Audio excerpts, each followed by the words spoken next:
Want to bring in Arizona Senator Mark Kelly. He joins us now here. Senator, good to see you. Good to see you. How are you doing? I'm doing great. Thank you for having me on. Yeah, how's the first night of the convention? Well, it's great. It's pretty loud in there.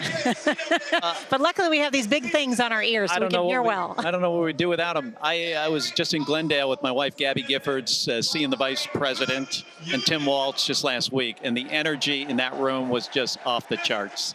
Want to ask you about the state of Arizona. CBS has a new poll out this weekend that shows that Trump is ahead by 1 point in Arizona. It's one of the 3 of the 7 battleground states where Trump still has a lead. Of course, Harris has narrowed the gap. Yep. What do you see as the challenge in Arizona for the Democratic ticket? Well, first of all, I wouldn't say 1 point is a lead. You know, we know that's... Well, you know what? You are absolutely right. I know my polling. That's right. Within the margin of error. It's within the margin of error. But let's talk about, you know, on the options here. We have Kamala Harris that can lead this country into the future, that is going to help bring down costs for American families, housing, prescription drugs, groceries, all those things American families care about. We have Donald Trump, who can drag us back into the past. I mean, what has he done for Arizona when you think about it? He's restricted women's reproductive rights. He says that he broke Roe v. Wade, and because of that, women in Arizona we've been bouncing back and forth between one abortion ban and another. And he said he's going to double down on that. He's going to restrict, if he gets the opportunity, he said he'll restrict abortion medication from being shipped between states. That's effectively going to ban abortion. Arizona women and men are fed up with this.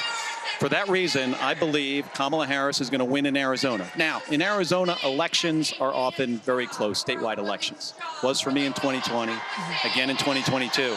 But I'm going to do everything I possibly can to make sure Kamala Harris and Tim Walz win in Arizona and they are elected to the White House. And is there a reproductive rights or abortion issue on the ballot as well in Arizona this year? There is. I mean, to restore a right that was taken away by Donald Trump. So that's going to be on the ballot.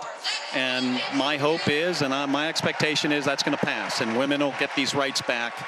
It has been a really horrible time for women in Arizona since Donald Trump got into the White House, but really what he did with the Supreme Court and enabled this fundamental right to go away.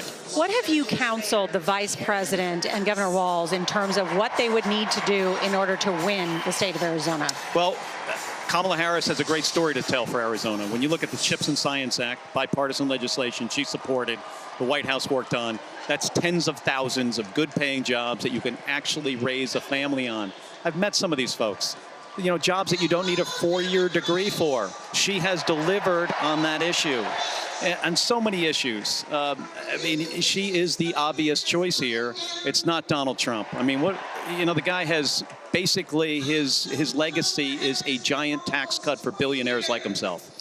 And yet one of the biggest vulnerabilities for the Democratic Party, and certainly this administration, is immigration. That's a big issue not only in your state, but across this country. It's an issue I've worked on with this White House and with Kamala Harris as well. And we, with the White House and Democrats and Republicans in the United States Senate, we worked together and crafted a strong border security bill. It was bipartisan. It had the votes. And then we know what happened. Donald Trump told them they can't vote for it. But do you think that voters, persuadables in your state, believe that it was Donald Trump who killed the bill? Well, he did. I mean, I know. I understand from following that. But do you think they believe that? Some do, and there are probably some that don't. And that's why it's my job to explain that to them over the next 70-something days, that this was an opportunity we had to do something through legislation, which is really the way this is supposed to be done. Now, in the absence of that legislation, this administration took some executive actions, and that takes care of some of the issues. What my expectation is when Kamala Harris is president, we're going to bring that bill back. With Donald Trump out of the picture, we're going to get Republicans to support that bill. We're going to pass it. We're going to get it to her desk to get signed. I want to bring in my colleagues, John Dickerson and Robert Costa as well. Senator, you mentioned that in Arizona, votes are close for you in 20 and 2022. Obviously, Donald Trump made a lot about how close the race was in 2020. How are you feeling about the security of the vote when it comes in and whether there will be mischief making that will create all kinds of mischief? Well, Donald Trump lying about our democracy is what's going to cause the problem. I mean, if there is one. I mean, But is Arizona impervious to that because you have good local officials who are going to get it done and not let that befuddle them? Well, that's true. I mean, our Secretary of State, Adrian Fontes, our Governor, Katie Hobbs, are going to make sure that we have a free and fair election like we did in 2020. The former governor, Governor Doug Ducey, I mean, he talked about very eloquently about how we do elections well in Arizona. And the reason he says this is because we do. We're really good at this. A lot of people vote by mail, but we count the votes. There's limited, fraud that goes on. Obviously, there's always, one or two here that happens. But we had a fair election in 2020, despite what Kerry Lake and Donald Trump currently say about this. They just don't want to lose. I mean, we've all grown up with kids in middle school that don't like to lose. That's what the two of them are.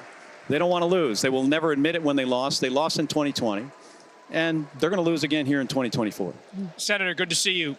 When you look at Arizona, there are still many John McCain Republicans, traditional Republican hawks in the state, Jeff Flake Republicans, members of the LDS Church who find Trump repugnant when it comes to his character.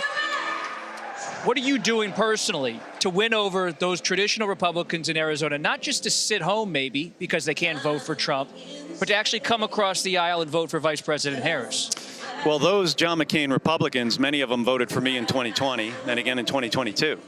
And it's because on so many issues, we're sort of, in the same place. We don't agree on everything. I didn't agree with John McCain on everything. But he was a hero of mine, a guy I looked up to from my early days in the United States Navy. And I have tremendous respect for him. And I have tremendous respect for the Republican Party in Arizona the way it used to be under John McCain, under Jeff Flake, and others. The Republican Party, unfortunately, has changed in the state of Arizona and in so many other places. Now, it's important to me, and I think it's important to our country, that we have two strong, normal parties, Democrats and Republicans. That is healthy for our democracy. And my expectation is after 2024 and Donald Trump goes back to the golf course for good, we can get back to that in Arizona and other states. Senator Mark Kelly, always good to have you. Thank you. Yes. Good seeing you. Yes. Thank you for having me on. Give Gabby Giffords our best. I will do that. Thank you.